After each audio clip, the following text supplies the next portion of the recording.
में नई मजलिसों की जीनत देखने को मिल रही है। अगर दोबारा इसका तकद्दुस पामाल हुआ फिर हम लौट के वहीं आ जाएंगे, यानी उसी किस्से और कहानी की महफिल की तरफ, उसी मज़ामीर ढोल बाजे के और हारमोनियम और तबले के साथ कहने वाली कव्वाली की महफिलों के साथ हम उसी नाच गाने की तरफ लौट आएंगे। इसलिए आज बर वक्त उलमा की जिम्मेदारी है कि तमाम सामईन को बता दें कि ये मजलिस खुराफात की मजलिस नहीं है, इंजॉय करने की मजलिस नहीं है, ये मजलिस बताने की मजलिस है कि पैगंबर आजम ने कहा था, लौ तअलमून मा आलम लज़हिकतुम कलीलन व लबक़ैतुम कसीरा। पैगंबर आज़म अलैहिस्सलाम ने कभी कहा था कि जो चीज मैं जानता हूं, हमारे और आपके पैगंबर ने कहा जो मैं जानता हूं, अगर तुम भी उसको जानने लगोगे तो हंसोगे कम, रोओगे ज्यादा। आका अलैहिस्सलाम कहते हैं लज़हिकतुम कलीला, तुम हंसोगे कम। जो चीज हुजूर जानते हैं अगर तुम भी जान लो तो तुम हंसोगे कम, रोओगे ज्यादा। आका अलैहिस्सलाम फरमाते हैं कि हमारी और हमारा इस दुनिया से क्या ताल्लुक है। फरमाते जैसे एक मुसाफिर रास्ते से गुजर रहा हो, तेज धूप हो, सायादार दरख्त के नीचे थोड़ी देर सुस्ताने के लिए बैठ गया हो या लेट गया हो, और जैसे ही साया खत्म हुआ और धूप वहां आ गई, वो मुसाफिर वहां से उठता है और अगली मंजिल की तरफ रवाना हो जाता है। हुजूर कहते हैं मैं इस दुनिया में उसी एक मुसाफिर की तरह हूं। अपने गुलामों को पैगाम देना चाहते हैं कि कुन फिद दुनिया कान्नका गरीबुन औ आबिरु सबील। आका अलैहिस्सलाम फरमाते हैं इस दुनिया में ऐसे रहो जैसे एक मुसाफिर रहता है, ऐसे रहो जैसे एक अजनबी रहता है। मुसाफिर अपने साथ बहुत सारा ढेर सामान लेके सफर नहीं करता, वरना सफर दुश्वार हो जाएगा।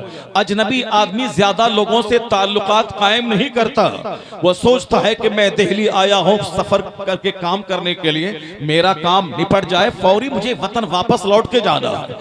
बहुत सारे लोग अरब ममालिक काम करने जाते हैं, वह बहुत सारे हजार दोस्तों की एक टीम तैयार नहीं करते हैं। वो वहां गए, अपने काम से काम रखा, शाम हुई घर आए, बिस्तर पे सोया, सुबह हुई नमाज फजर पढ़कर फिर काम पे चले गए।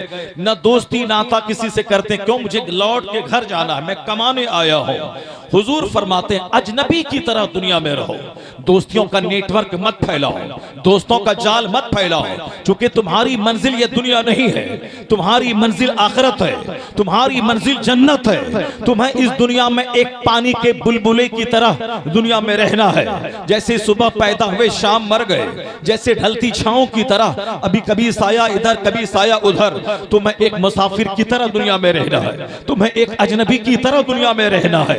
अगर तुम दुनिया में अपने दामन को गुनाहों से बचाया, दुनियादार दोस्तों से बचाया, ईमान और अमल बचा के दुनिया से चले गए, तो अब आराम करने के लिए अल्लाह ने तेरे लिए वो जन्नत को तैयार करके रखा है। वो जन्नत जिसमें सोने चांदी के महल है, वो जन्नत जिसमें 70 हूरें तेरे निकाह में दी जाएंगी, वो जन्नत जिसमें 50-50 हजार मोती की तरह चमकते हुए गुलाम मिलेंगे। पैगंबर आजम ने अपने गुलामों को जन्नत की बशारत के बता दिया है।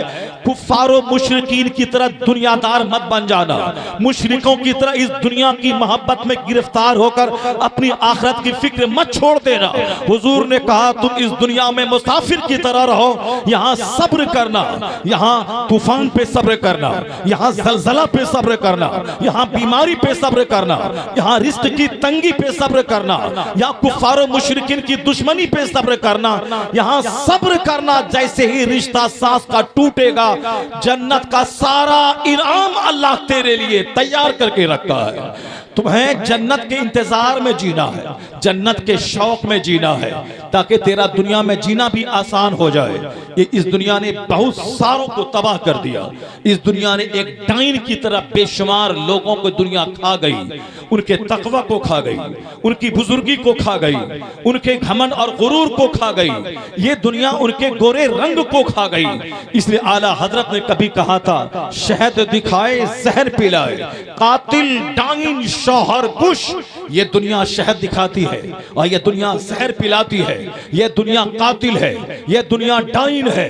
तेरे औसाफ को कत्ल कर देगी, तेरी क्वालिटीज को मिटा देगी, तेरे अखलाक को मिटा देगी, तेरे हया तेरी शर्म को मिटा देगी।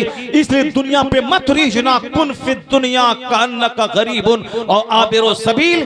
दुनिया में इस तरह रहना जैसे एक मुसाफिर रहता है और एक अजनबी रहता है। अगर यहाँ दौलतमंद बन भी गए तो 100 साल के अंदर ही बोरिया बिस्तर समेट कर तुम्हें कब्रिस्तान जाना है, आखिरत की मंजिल में कदम रखना है। लेकिन मरने के बाद जो दुनिया है वहां का एक दिन 50,000 साल के बराबर होगा। इसलिए फिक्र वहां की, असल इज्जत वहां की, असल राहत वहां की। पैगंबर आजम की हदीस सुनाकर, दुनिया की मोहब्बत निकाल कर जन्नत का शौक पैदा कर देना, यही जलसे का मकसद होता है, यही मजहब इस्लाम की तालीमात का उद्देश्य होता है। यही हमारे बुजुर्गों ने किया है। कुरान करीम में दुनिया के महत्व को और दुनिया की हैसियत को बताया गया है। आज घर घर में फितना है, समाज में फितना है, उसी घरों के फितने से चल के फितने हमारे मदरसों में भी आ गए, हमारी खानकाहों में भी फितने आ गए। फितने का मतलब आजमाइश है, वो आजमाइशें यहाँ भी आ गई। यहाँ के लोगों को दिलों में भी दुनिया की मोहब्बत आ गई, इसलिए वह रौनक खत्म हो गई जो पहले थी।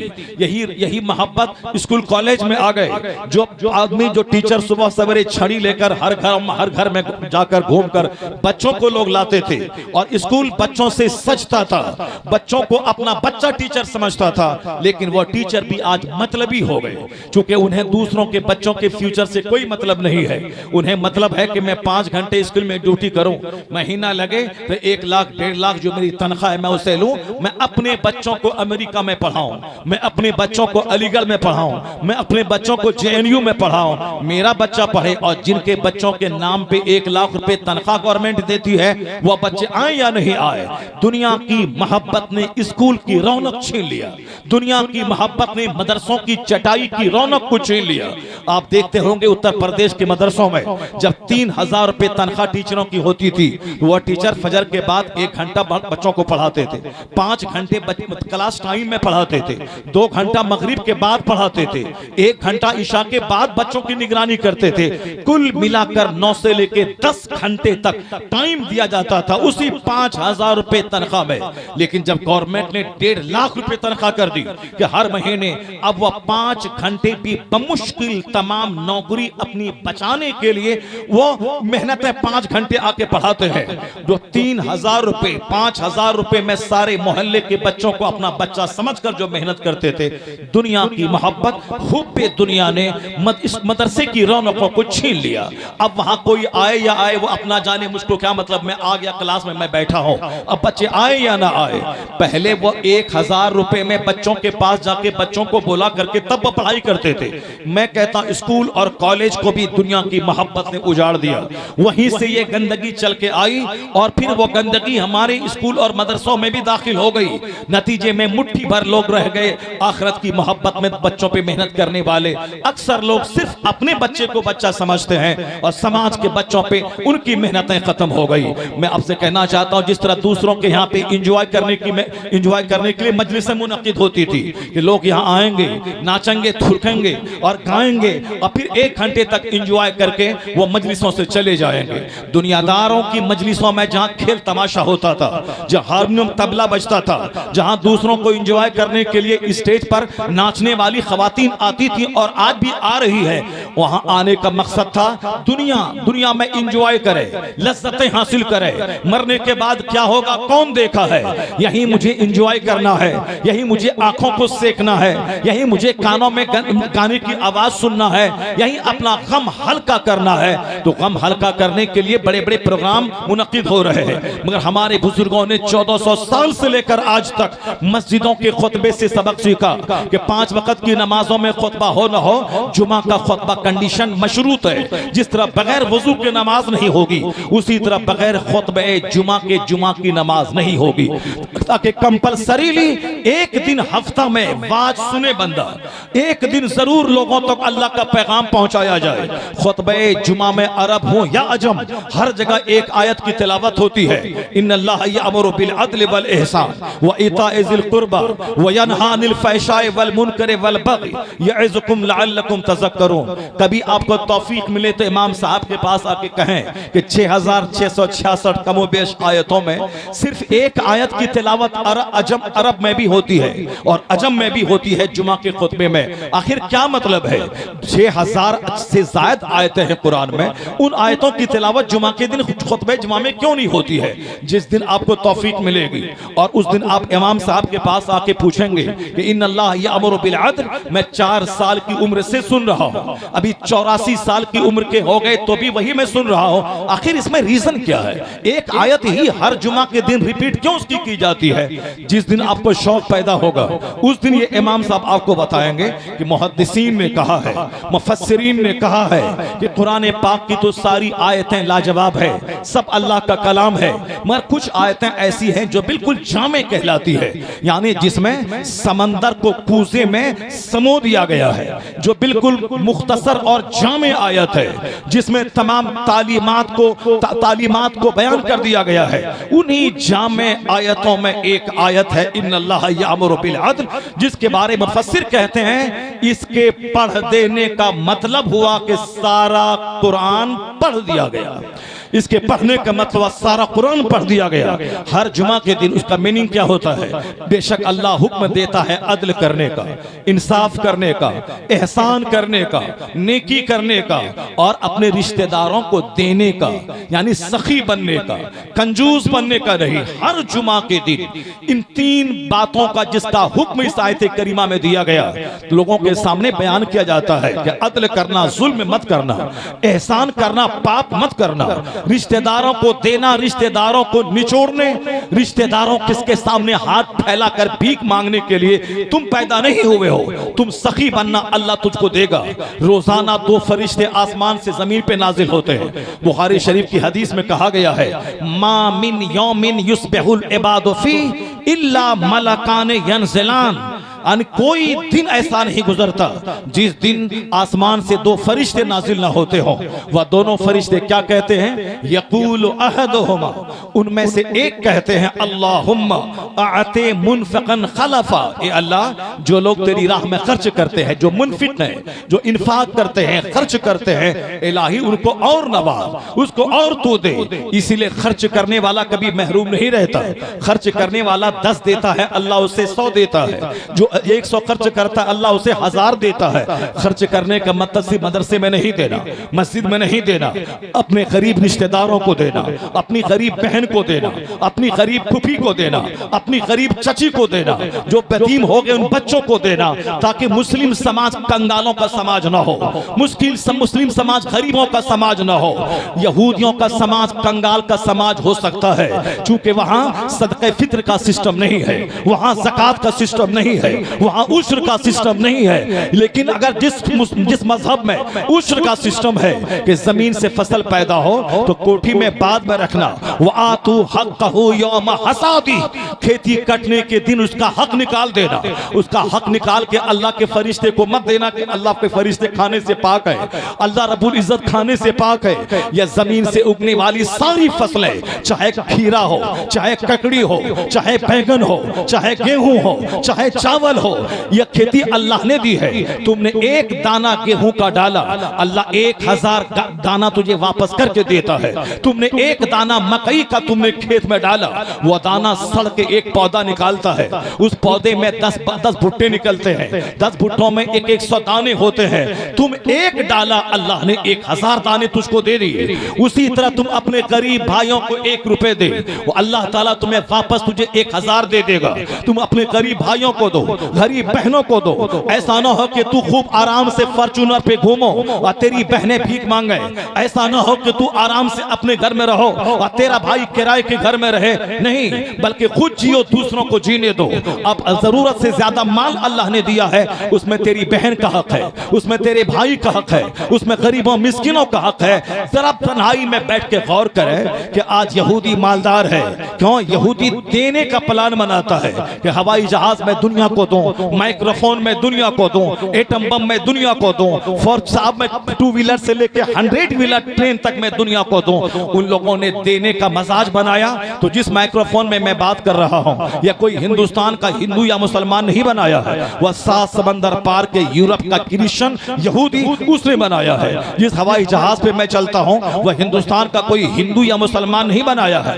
अमेरिका के 2 राइट ब्रदर्स, 2 भाइयों ने, जो मजहबन क्रिश्चियन था, उसने हवाई जहाज का फॉर्मूला दिमाग जला के दुनिया को दिया। अब कयामत तक लोग, जब तक दुनिया का विनाश न हो, उस हवाई जहाज से करोड़ों मुसलमानों का और आम इंसान का फायदा होगा। वह लोगों ने फैसला लिया, मुझे दुनिया को देना है। देने के लिए मेहनत करनी होगी, देने के लिए एक एक मिनट को कीमती समझना होगा, देने के लिए हमें वक्त बर्बाद नहीं करना होगा। जब देने का मूड बनाया तो आज सारी दुनिया को अमेरिका टेक्नोलॉजी दे रहा है, यूरोप के लोग न्यू इंस्ट्रूमेंट्स दुनिया को दे रहे हैं। हर जुमा के दिन मेरी मस्जिद से ऐलान होता है। यह जुमा का सिस्टम, उस सिस्टम में नसीहत और खुतबे का सिस्टम या कहीं किसी के पास नहीं है।